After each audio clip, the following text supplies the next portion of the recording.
man ein Fragment einfügt, also eine Referenz auf dieses Fragment, wird man natürlich erst einmal gefragt, was man einfügen möchte und ob man eine Referenz einfügt oder den Inhalt kopieren möchte.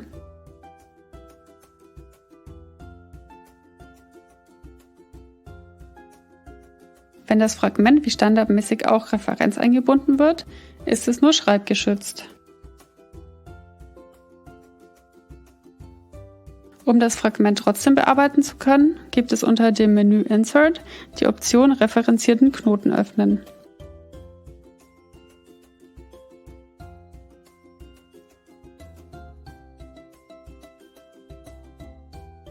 Dann geht wieder ein zweites Fenster im selben Editor auf.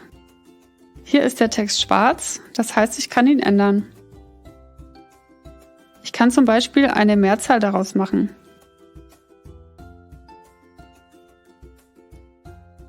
Nun das Ganze abspeichern und schon ist es wieder in der Datenbank.